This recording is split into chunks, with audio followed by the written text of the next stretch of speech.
one of the strangest elections that I've ever covered, certainly, and maybe one of the strangest in history because of this idea of talking with reporters via Zoom, everything happening virtually, those drive-in rallies that President Biden was holding.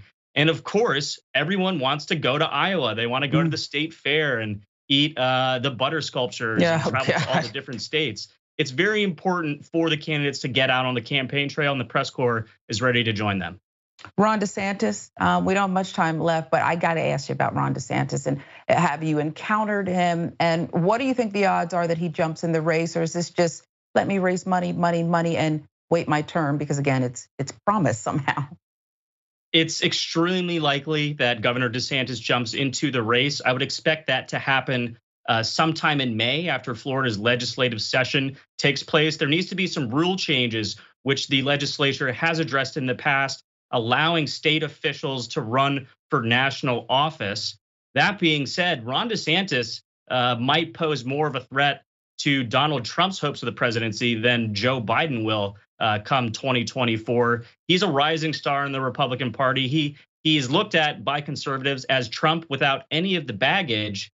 And I do expect once he formally jumps in the race late this spring or in the early summer, that primary is really going to kick into overdrive. The gloves have come off in the Trump camp, and I would expect DeSantis to start hitting back fast and hard as soon as he formally launches.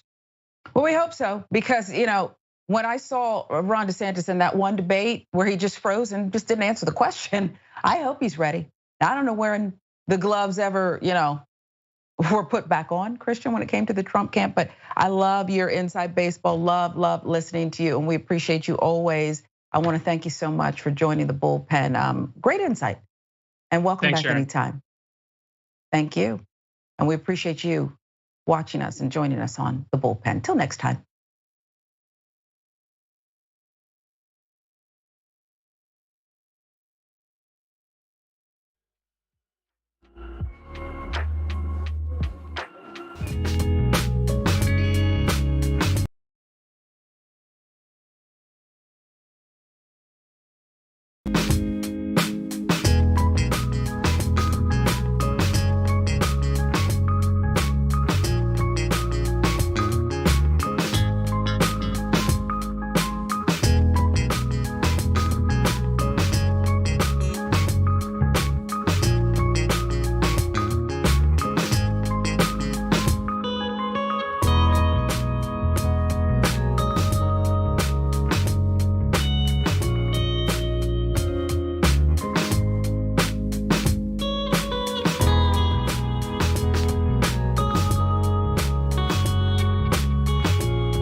Hello and welcome to Unbossed. I'm your host, Nina Turner, and in the co-host seat today, per usual, because it is Mayor Mondale Robinson Friday. It is none other than the mayor himself. Mayor, how are you doing today?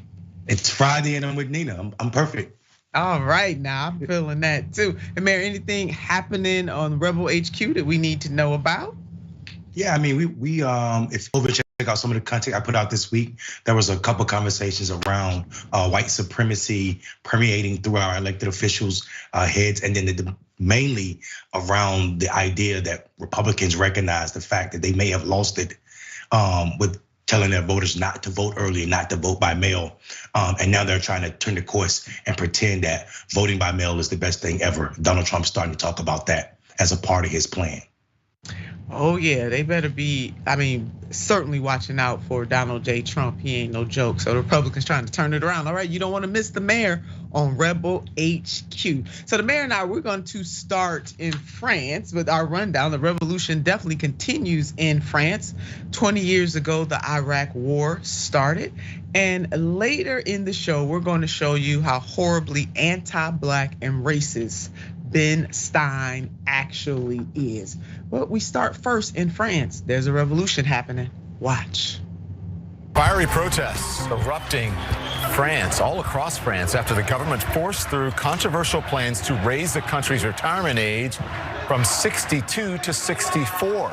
President Emmanuel Macron resorted to constitutional powers because he did not have enough votes to pass the bill. At least 310 people detained overnight in clashes between police and protesters who say the pension overhaul is unfair and unnecessary. Yeah, the people in France, they just not gonna take it. As you heard, this pertains to Macron's government seeking to increase the country's retirement age from 62 to 64.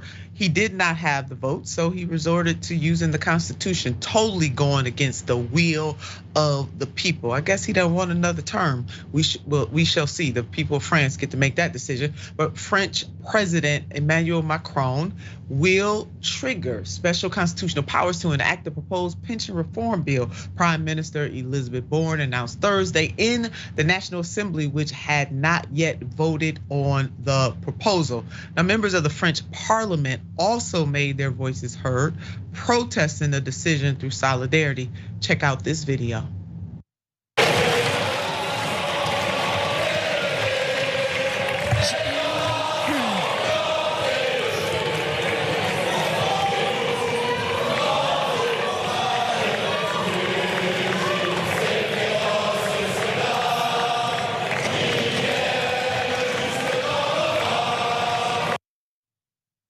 See, that's how you do it.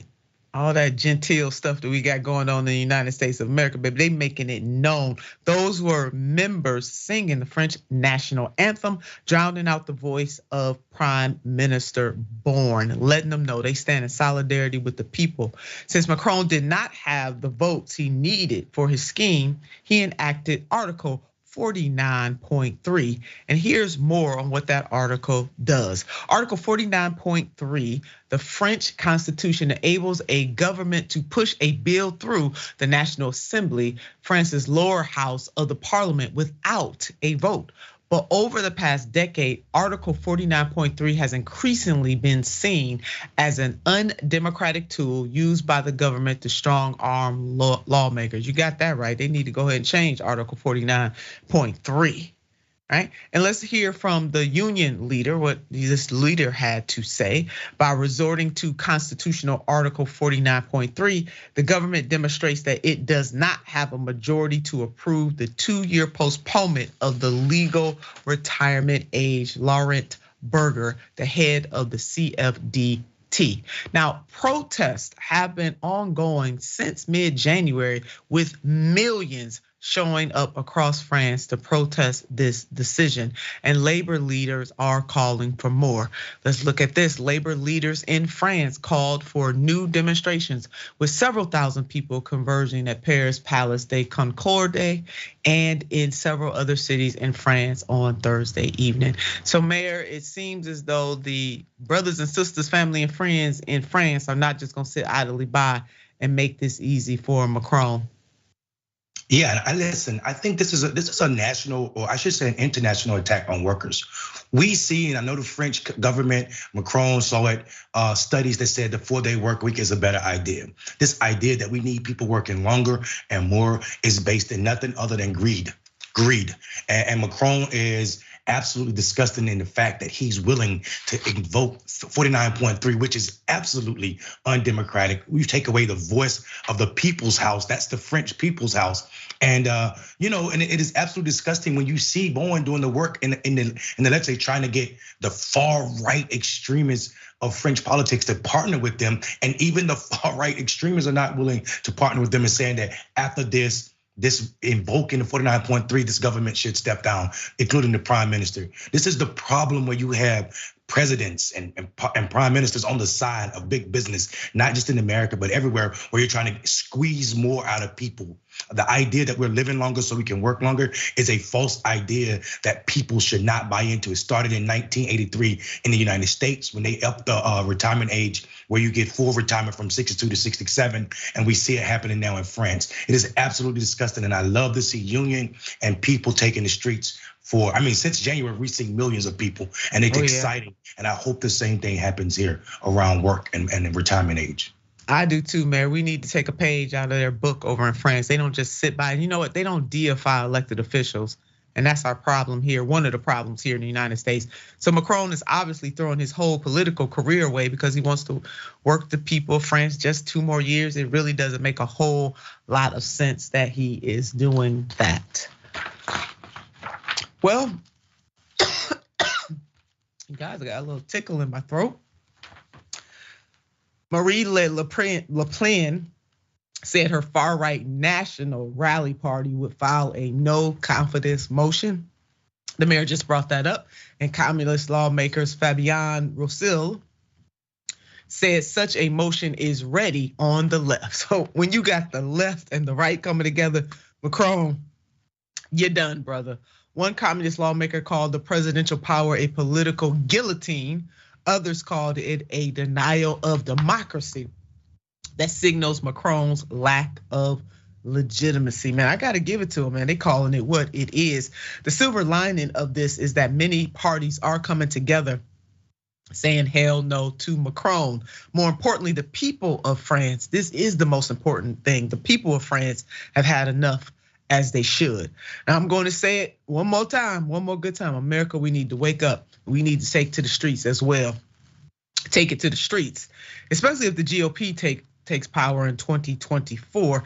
Last June, the Republican Study Committee released a budget plan, including a number of suggested reforms for Medicare and Social Security, including raising the eligibility ages for each program to 67 and 70 in an effort to strengthen the viability of the program. Some presidential candidates, like Republican Nikki Haley, have also proposed raising the retirement age as part of their platforms ahead of the 2024 election. Now, something is wrong with this, man. You just laid that out. And if the people of America don't get a clue really quickly, they're gonna be able to do to us again what you laid out that they did in the 80s if we don't get a clue from what is happening in France and take to the streets and let them know we're not gonna take it, and do not even entertain electing anybody who says they want to continuously increase the retirement age in this country. Yeah, and I think we gotta recognize a few things. And the first one of those things is raising the retirement age is actually lessening the benefits for retirement. So you're actually cutting, when you raise someone's age, when you put people in the workforce for more years, you're actually cutting their benefits from Social Security. So we not even need to play games and mince words about that. That's the first thing. The second thing we need to recognize and be honest with ourselves is saying that people can work longer is actually killing Black people earlier. We know that maybe rich white people with college educations can afford to work 3 more years and not have it affect their lives, but for Black people, the idea that people can work longer is not a real thing. This is a racist idea, and we should really dive into the fact that trying to tell Black people that they have more years to work doesn't make sense when we have shorter lived experiences than white folk, right? Yeah, our life expectancies are shorter, and those years when people are working longer, it's because they're trying to benefit or offset the life cost that's associated with the small monies they're getting from life earnings and also what Social Security can offer. So it's absolutely disgusting. It's a racist policy, and we need to name that. And on top of that, who the hell needs to be working till they're 70? I know it makes no sense unless they just want to do it, but they shouldn't have to do it because they have to do it. And that is the problem in this country. And as we're seeing around the world, that these wealthy elites don't want working class people to have any type of quality of life. It is immoral, it is insane, and it shouldn't happen. America, let's not be complicit in our own demise. It has been 20 years later on Iraq. Take a look. My fellow citizens, at this hour, American and coalition forces are in the early stages of military operations to disarm Iraq, to free its people, and to defend the world from grave danger. On my orders, coalition forces have begun striking selected targets of military importance to undermine Saddam Hussein's ability to wage war. Cannot believe it's been 20 years. And what happened? This headline, a little over a year after the start of the invasion, explains it all. There were no weapons of mass destruction in Iraq. They sold us a bill of goods. That is exactly what this country did. There were some folks who understood that at the time. And besides, this country destabilized the Middle East by doing that in Iraq. A massive failure that cost taxpayers trillions and has been dissected even more as the years go on, especially from recent reports. And not only did it cost our country, it cost the lives of many, many people, both Americans and Iraqis and forces from other countries as well. The US military is about to surpass 20 years since invading Iraq. A war that has cost more than 550,000 lives and nearly 1.8 trillion. According to a report released Wednesday, the cost of war project predicted the dollar amount will swell to 2.89 trillion by 2050 when factoring in the cost of caring for veterans of the Iraq war and subsequent operations in Iraq and Syria to counter ISIS. A massive failure this has been. 20 years later, Norman Solomon is reflecting on the failures, the lies, and the lessons that we haven't yet learned from this war. The headline, the urbanity of evil, 20 years after the US invasion of Iraq.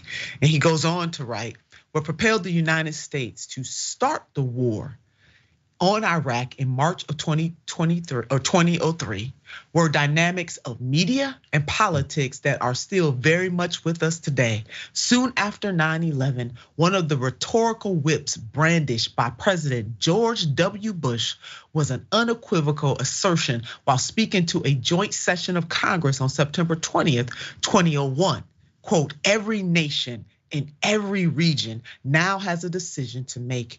Either you are with us or you are with the terrorists, end quote. Norm Solomon in that quote is quoting what Bush Jr. had to say about that. Now, Norman effectively dives into the same rhetoric that is being used on the American people right now today. Let us take a look. Our current era is filled with echoes of such oratory from the current president a few months before fist bumping Saudi Arabia's de facto ruler, Mohammed bin Salman, who's been in charge of a tyrannical regime making war on Yemen, causing several 100,000 deaths since 2015. With US government help, Joe Biden mounted a pulpit of supreme virtue during his 2022 State of the Union address. Biden proclaimed, quote, an unwavering resolve that freedom will always triumph over tyranny, end quote. And he added that, quote, in the battle between democracy and autocracies, democracies are rising to the moment.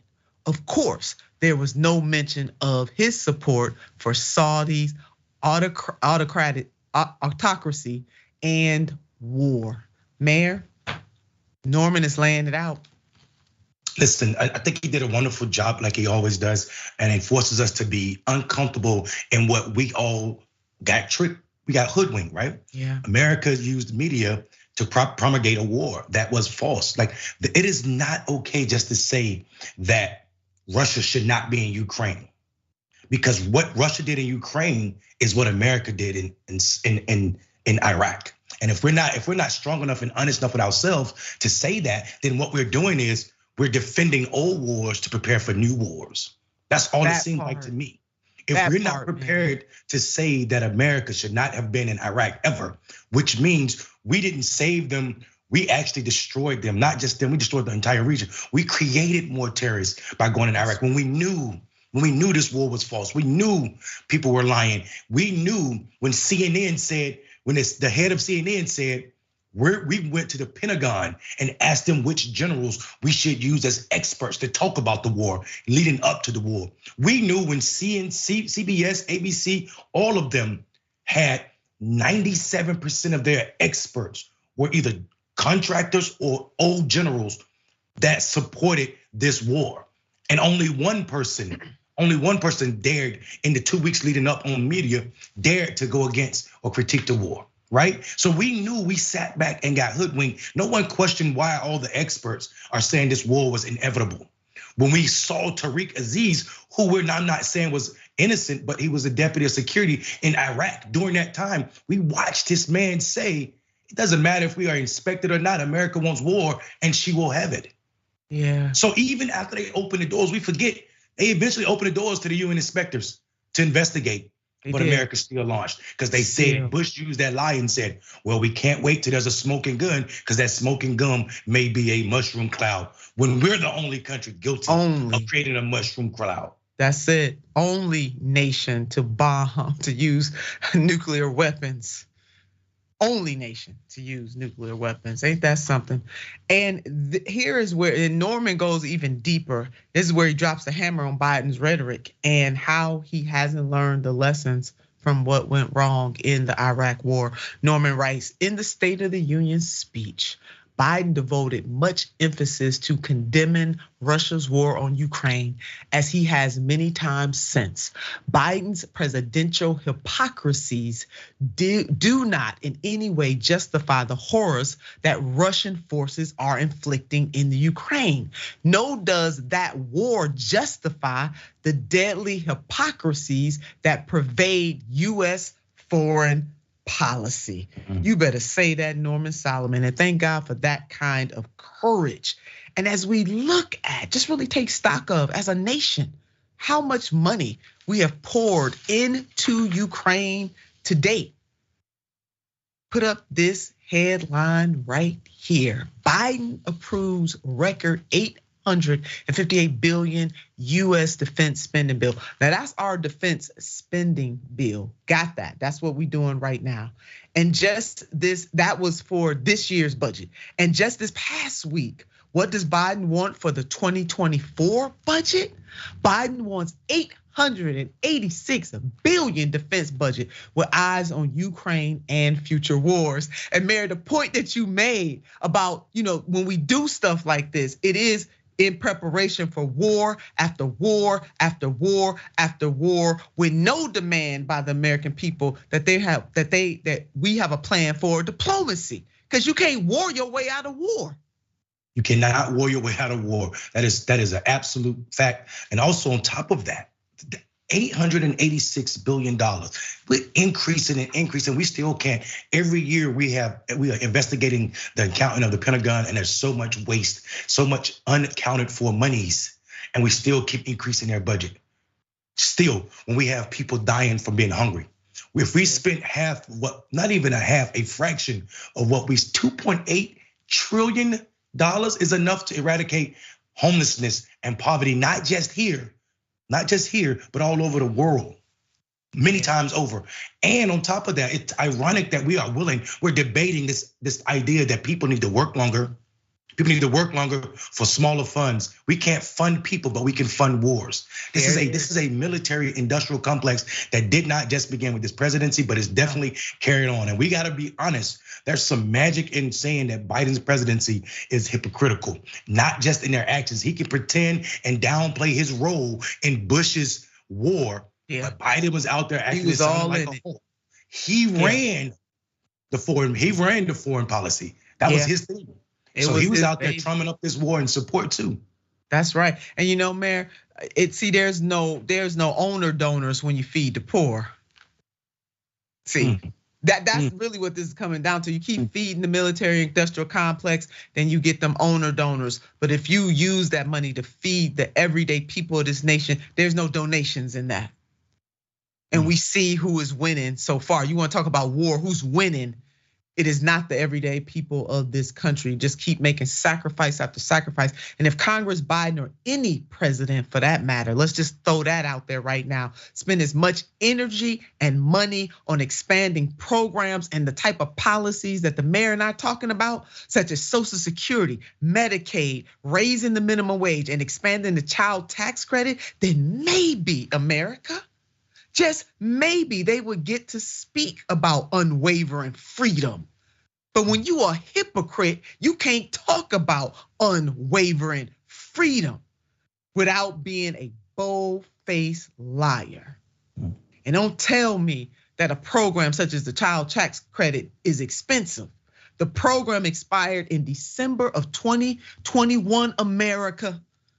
Millions of children are going to bed either hungry or inadequately fed, America. But yet and still, we let these politicians, Democrats and Republicans, and their owner donors control everything. The 1-year expansion of the child tax credit, because I know you want to know how much it costs, which costs about $100 billion, cut child poverty by 36%, according to census data. The overall decline in child poverty reached 46%, a 1-year drop without precedence. So which is the better investment, America? Inquiring minds want to know. And in other words, you could find the child tax credit for nearly 10 years and it still wouldn't equate to the military industrial complex budget. Now I want y'all to marinate on that. Let's prioritize people. Because when you prioritize war over people, that is not democracy. Woo, the mayor and I, we're gonna come back to that at another time. We're gonna move on. Ben Stein is an anti-black racist, point blank, period. Watch this. Child growing up in Maryland and spending a lot of time in Washington, D.C., I would drive by the neighborhoods with my parents driving the car, where predominantly black people, in fact, almost all black people live. And they looked so raggedy and sad, and their neighborhoods were so run down and miserable. I just thought, wow, what a horrible way for these poor, honest, decent citizens to live. If I woke up in the morning and I were, as we called them then, a colored person, a black person, we call them now, I'd want to kill myself. That was, let's say, 60 years ago. I sigh deeply. Ben Stein's recent comments comes just after a couple of weeks ago when he was in the news for this. Ben Stein misses the large African-American woman chef, no longer on his syrup bottle. Ain't that about a... Because that's the position that people like him want to see black people in, particularly black women in service, to be domestics on the syrup bottle. He misses that. He's exactly what he said. Listen to this. To do something which I sometimes do, which is to make breakfast for dinner. Aunt Jemima, yummy pancake syrup. Now, this used to show a large African-American woman chef, but because of the inherent racism of Americans' corporate culture, they decided to make it a white person, or maybe no person at all. But I prefer it when it's a black person showing their incredible skill at making pancakes. So God bless you all. Mayor, I just can't. Sis, this is the problem with America. And I mean, Ben Stein is the living embodiment of what is possible if being a mediocre, boring white person, right? Pay attention to this. This person is known to most people as the clear-eyed, monotone guy. But for those of us who are political nerds, we know who he is. This is an aide to Richard Nixon. This is the guy who in 2014 said Barack Obama was trying to racialize all of our politics. And then that made Barack Obama the most racist president ever in this country. Ben Stein said that. Ben Stein was part of the campaign that created the Southern strategy. The Southern strategy took the anger from racist white people around the Brown v. Board of Education decision and used that to win Richard Nixon in the White House. Basically taking white Southern racists and their hate for black people and the idea that separate but equal was a racist law and that their way of life was about to change. He worked for that campaign. Every time he talks, I am reminded of how disgustingly racist he is, and the fact that he is still a part of America's discourse in a serious way bothers me to my core. And it tells us a lot, Mayor, about America. You know, there's a book I want to recommend called Slave in a Box. Because to console white people who, love that kind of stuff, they want us on the box with rice, they want us on the bottles with syrup. It is to see black people constantly in subservient positions. This is this man talking this stuff, and let's go ahead and travel back in time in 2014, because he's not the only one. I mean, we certainly could do many shows about this, but Clive Bundy, some of you may remember that name on Blacks. Are they better off as slaves? We talking about 2014, not 1814, not 1914, but 2014. So the more things change, the more they actually stay the same. Let's dig in. Clive Bundy, the Nevada rancher whom some Republicans and Tea Party activists have rallied around as he fights federal government efforts to restrict the land his cattle can graze on, suggests in a New York Times story that African Americans might be better off as slaves given their current situation. Bundy, I wonder how black people got into the current situation that they are in. Is called systemic racism and anti-blackness, because I know you want to know. And this is what this dude had to say. And because they were basically on government subsidy, so now what do? They abort their young children. They put their young men in jail because they never learned how to pick cotton. And I've often wondered, are they better off as slaves, picking cotton and having a family life and doing things, or are they better off under government subsidy? They didn't get no more freedom, they got less. I want you to know, this man said this in 2014, and it would be, see, the problem is there are a lot of Clive Bundys out there. There are a lot of Steins out there. If these were isolated incidences, isolated thoughts, it'd be one thing, but these men are echoing the thoughts, unfortunately, of so many white people in America. They speaking out loud, but they only speak in secret, in private. Mayor, your thoughts?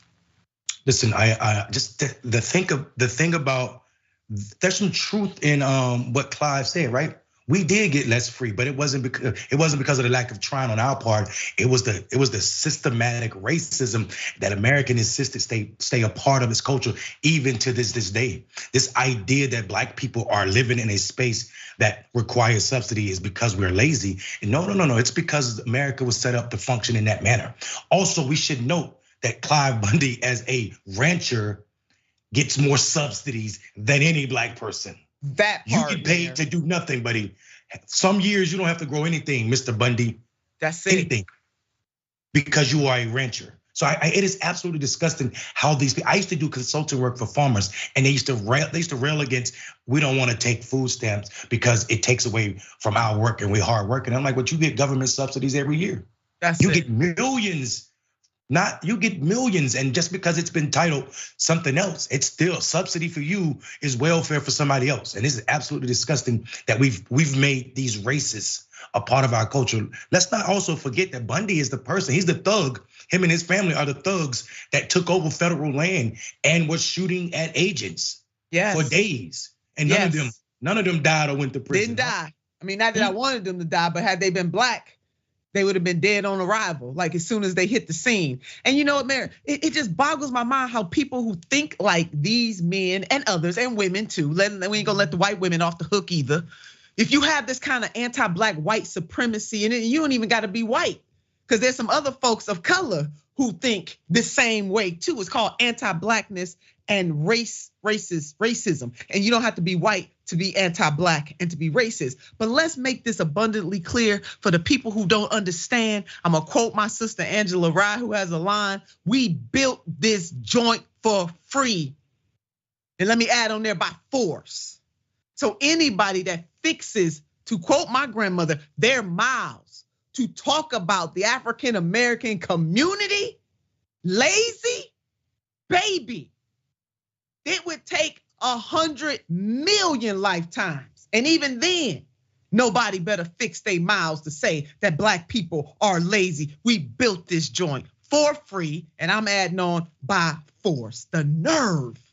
And so, man, that's why, and so these warped views about Black people in our communities continue to permeate the minds of many Americans. It is rooted in anti-Black white supremacy, baby. That is what it is rooted in.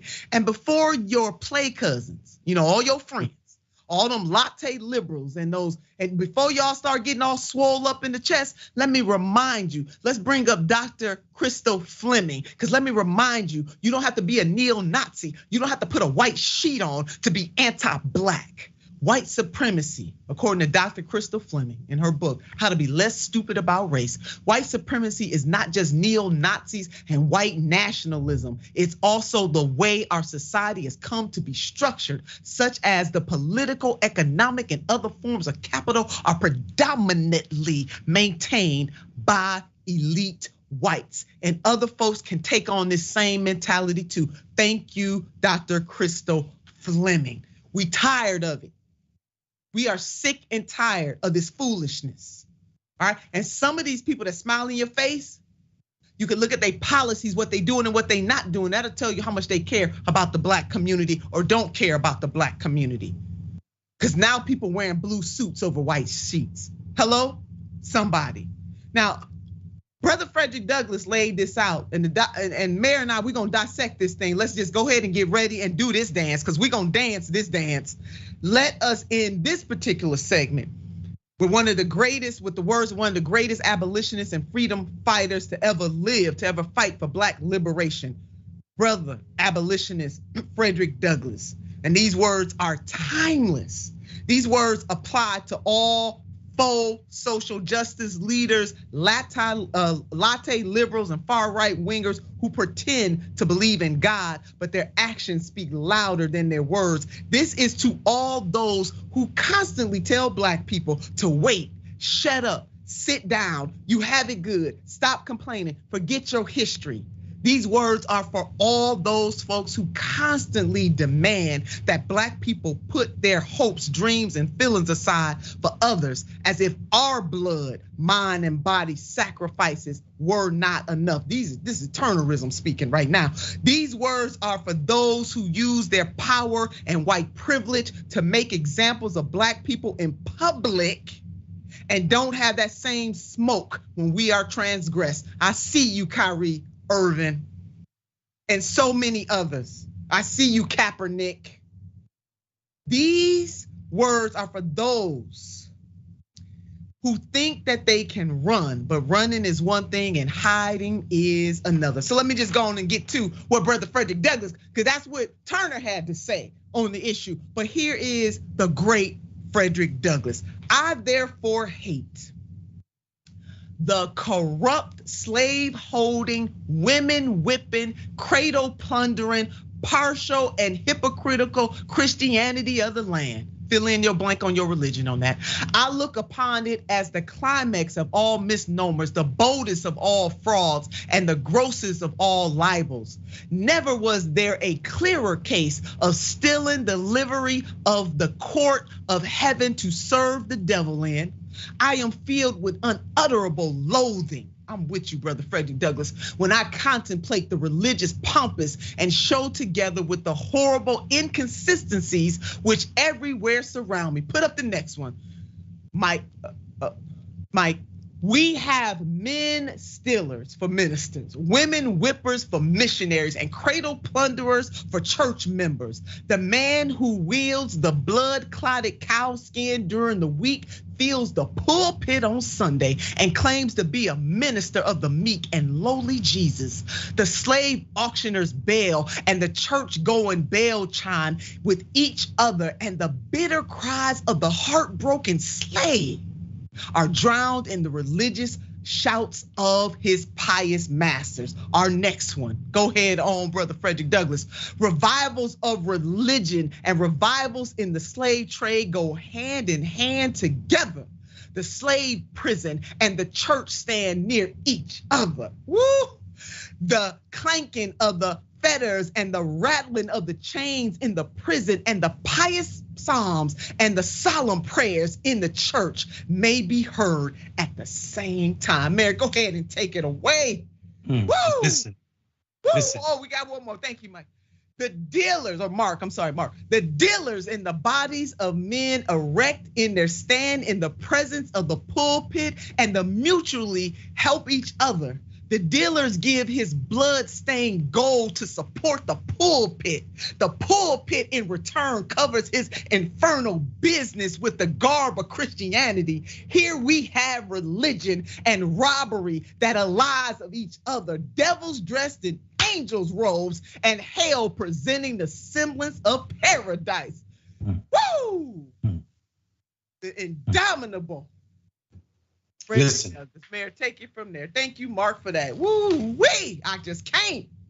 I need your fire extinguisher. We ain't said nothing about nothing yet. Listen, we got to be honest right now. This is a critique not of religion, not solely of religion. If we're talking about where we are and who we are, this is the critique of liberal Democrats, racist Republicans, and every other so-called nonprofit ally organization supposedly doing justice work. This is a critique of America at large, writ large. We cannot pretend that Black people aren't suffering, not just by those who put on white Klan's robe or put the Nazi swastika on their body. No, we're being punished just for living by laws that were exacted hundreds of years ago, and also those that are being carried out right now. There it is. When he said the slave and the Christian, the slave plantation and the Christian pew are near each other. He's basically telling you all that Christianity gives cap for this. You cover for this. We can say it a different way. When politicians stand next to corporations at the expense of Black communities, then you too are doing the same thing that Frederick Douglass despised. You become the person that he despised. When you tell people they need to work and you're not gonna give them a livable wage, you too are on the side of the folk that Frederick Douglass hates. I hate you too, period. That part, Mayor, I loathe you. I mean, Brother Frederick, that's flowing all through my veins on that, Mayor, all through my veins. They need to get a clue. These are the very same people that will be quoting the Reverend Dr. Martin Luther King Jr. on MLK Day and turn around and consort with their owner donors. These are the same people. Vicky, preach it, Nina and Mayor, preach it. Rosa, the mayor, looking very dapper today. Late bloomer, sadly, Bundy's perspective is not that uncommon. These free United States of America. I want to thank all of our commenters. The mayor and I went deep today. I could not even get scratch the surface on this, but this is deep. We coming back to this. We not see on Unbox. We don't play games. We don't play games. We call it like it is. America, we must stop being complicit in our own demise. Black community, you must stop being complicit in your own demise just because these politicians come visit your churches and they tell you you look cute, and then you want to give all the goods. Just because they told you look cute, and they're not doing anything for our communities and for our babies. And Ben Stein is just an example. Clyde Bundy is just an example of the anti-blackness and the racism and the bigotry that permeates this country, these United States of America. And anybody that want to fix their mouths to say that white supremacy and anti-blackness does not exist, I'm gonna tell you what my grandmother used to say: you are a liar and the truth is not in you. We can't keep playing games with people like DeSantis, in Florida doing the same thing. He worse than Stein because he got the power. Or the governor over there in Texas. And all the other areas in this country where they are taking us back in time. Now y'all may think they coming for black folks. They are coming for black folks, but baby, you ain't far behind. If you are an everyday working person in this country, it is both class and it is race. But if you are black in America, you catch a certain type of hell. We sick of it. America, we sick of it. Now I'm supposed to go to some daggone explainer video and I'm pumped today. Ooh, man, I can't even. This is the debut of our explainer video team, and I don't even want to do it because I'm pumped. That Ben Stein, he ain't gonna get away with it. Let's cancel him the way y'all tried to cancel Kyrie. Why don't you cancel him like y'all did Kaepernick? That man still ain't playing football to this day because he dared say that black lives do matter by bending a knee. They tried to take Kyrie, everything that man had. They made him apologize in public. And then when he apologized, it still wasn't enough. Black people, when we gonna get off our knees? We built this joint for free. Y'all done got me started. Okay, to explain the video, we got something special for you. Take a look at this. It's special, even though I'm mad as hell. It's special. Roll the tape. America is #1 in the cost of insulin. Why? I'm so glad you asked. Yes, Americans pay the world's highest price for insulin. That's not something you want to be #1 at, especially when 1 in 10 Americans has diabetes and needs insulin to stay alive and well. And a 2018 study reported that over 50% have what's known as pre-diabetes. Not only do we pay more for insulin, our price is 5 times higher than the #2 country. And worse, it's by design. In other countries, the government buys prescription drugs wholesale. They say, if Big Pharma wants to do any business in our borders, they have to meet our price. And as you can see, it works. But here in America, not only do we not do that, it's illegal. The only government-run program that's been able to negotiate drug prices is the Veterans Administration, nobody else. In 2003, when passing a drug program for seniors called Medicare Part D, lobbyists paid millions to get Congress to ban government-led negotiations for life-saving medications. And wouldn't you know it, in that program, seniors pay double what veterans pay. And it's worse for everybody else. Under our system, profit-hungry health insurance companies run the negotiations, keeping prices high and lining the pockets of middlemen, middlewomen, and pharmaceutical bigwigs while millions of workaday Americans literally struggle to stay alive. Right-wingers will tell you that the free market keeps prices low, but the proof just isn't in the pudding. Americans have a private healthcare system. Every other industrialized nation allows the government to get involved. As a result, Americans pay twice as much for healthcare that's per person, and we die sooner. Does that sound like it works to you? Is there hope on the horizon? Only if we fight. Progressives fought hard to force the Biden administration to reverse the ban on government-led drug price negotiations for seniors. In the end, they're only going to allow Medicare to negotiate 20 new drugs by 2029. We need to go further. We need a single-payer system like Medicare for All to negotiate with pharmaceutical companies and drive prices down for all Americans. The time is now. Call your congressperson, fight like hell, and make America #1 in something that's good for a change.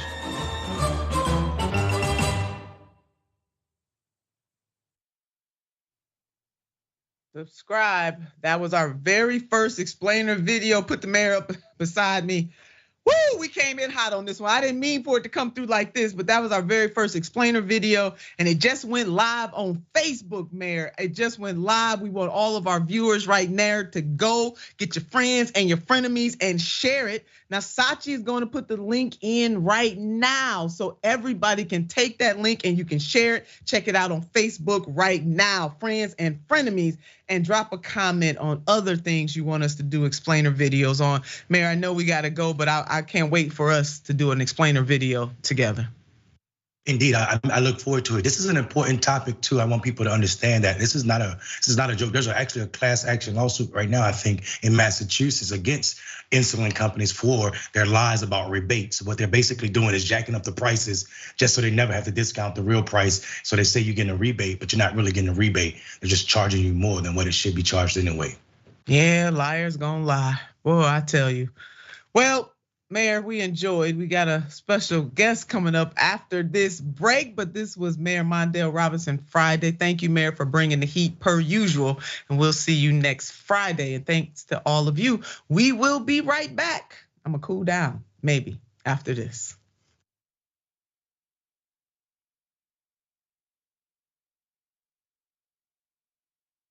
Welcome to Indisputable. I'm your host, Dr. Rashad Richard. We got a lot happening today. But what do we do on this show? We tell the truth. You know why we tell the truth? Because the truth is simply indisputable. Rashad, great to be here. Congratulations on the new show. And I gotta let everybody know that Rashad and I go way back. Here's the pattern that we see in all of these Karen stories. They think they own stuff they do not own. Now, where does that come from? I don't know, maybe slavery. Maybe they think they should still own black people. This is what happens when Karens weaponize the police. When you're used to privilege, equality seems like oppression. It hits you in a certain way when someone is holding you against your will, treating you like you're a criminal and you're an innocent person. This is something that black people face no matter where they are. A stronger black economy lends itself to a stronger, greater economy. Don't think it's exclusive of you, it's inclusive of you. What's your beef with critical race theory? It adds more fuel to the fire of the racist tendencies that we already have. We have a generation of problem solvers that can remedy the problem if they are properly taught what the problem is. You know who created redlining in this country? It was a white liberal. I don't give a damn who created it. If it's a racist policy, Shelley, here's what I don't know.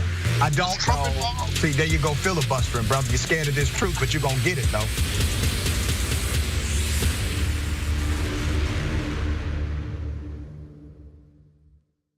Climate is changing fundamentally, extremely, and non-linearly. It's becoming worse now. It's not when the levees burst that is the problem. It's in the anticipation of that. So I hope every human being is safe. And by human beings, I do not include multinational corporations, especially the ones that started climate change in the first place. What we're currently doing right now in cutting emissions is clearly not enough. There will be ramifications to what Trump is doing. I don't want people to suffer, but I feel like there's gonna be a lot of suffering because we have an imbecile as our leader.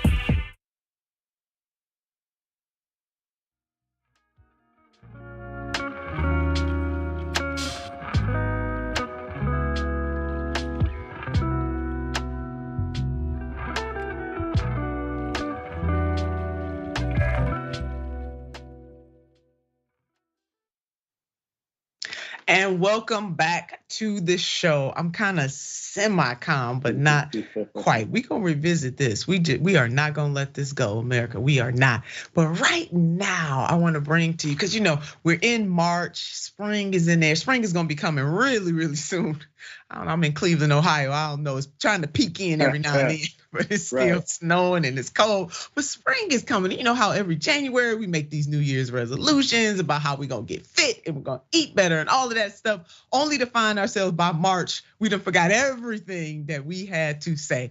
So joining us today is my fitness instructor, Mr. Derrick Dowdell. He is a certified personal trainer and class trainer or group trainer from the International Fitness Institute. And he is here with us today to talk to us about how we can make some things happen before that scorching summer gets here, no matter where you live. Mr. Dowdell, how are you today? I'm great. Thanks for having me. No, it's great to have you. I want everybody else to know, how to get this done. We've been together for a very long time. You've seen my ups and my downs and my, eating the popcorn and the potato chips, all that stuff. It is vitally important, not just from a physical standpoint to be fit, but it's important for people to have a fitness plan. How, if it's somebody just starting out, how do they do that? I mean, me personally, I would tell people they need to try to get with a trainer. You're not just saying that because you are a trainer, are you? Well, I got to throw that in there too, but but no, you need to take it one step at a time. You don't have to make a schedule, be structured. Definitely have to have discipline because it's a lifestyle. So you don't want to try to do everything in one moment and I want to lose all this. You have to take it step by step. Just getting up, going to take a walk, drinking more water, what I'm saying? Taking in more vegetables than you do processed foods and healthy fats, things of that nature. So, just be more conscious of what you're doing and what you're putting in your body and just take one step at a time. One step at a time. I think there's a saying that says a journey of 1,000 miles start with the first step. Absolutely. That's vitally important. And I like Coach Dowdell, how you talked about the fact that even just adding more water, making sure you're drinking more water and not drinking a lot of pop and fruit juices and all that kind of stuff, but adding the water, processed stuff, taking the walk, making sure your plate is half veggies of some sort. And not all carbs and all sugar. Not all carbs. Right. And potato chips. Absolutely. Popcorn, things that you like. Popcorn with a lot of butter. Right.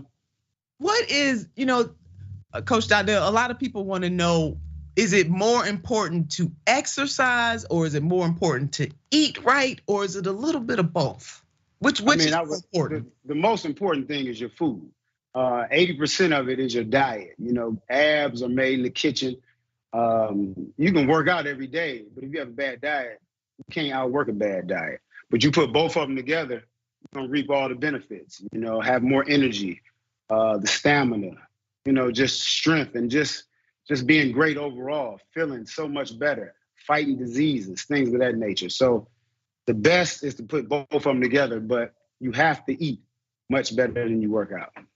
So you have to eat. So you cannot. So like I can't eat a Snicker bar and say I'm gonna get on the treadmill and burn them 250 calories off. It doesn't quite work that way. That's a negative. That's a negative. No. Not me. I'm just using that as an example. Right. I bet you are. Yeah, I know. I would never do that because you would know. You would find me out at the next. Yeah, I'll be able to tell how your workout is. You ate some trash. Yes, absolutely. So you on your journey, you struggled a little bit. A lot, actually. Yeah. A lot. Can you share with our audience a little bit about your journey and what kind of woke you up to so much so that now you're training hundreds of other people on how to be physically, mentally fit? Okay, well, I used to drive trucks locally and sometimes over the road. And, driving trucks, you eat, you stop at stores, Burger King, gas stations, eating whatever you want to eat. So I had to go to the doctor having chest pains, and the doctor told me I was 275. Now look, I'm 5'9". What? Yeah, I'm 5'9", and I was 275. So the doctor told me you're gonna probably die before you're 30.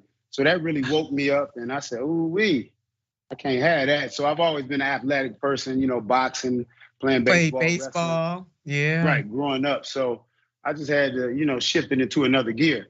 And I've always liked helping people out, and I'm just a giving person. So I just felt it was a need for me, or basically a calling, to get your life in order and then help others too. So I got fit, and look at me now. Look at you now, and you do that every single day. I think you got some footage from you sparring with somebody or mid-work. I forget what you tell me to call it because this person ain't a real boxer, but we have some footage of you doing that. Getting down. Yeah.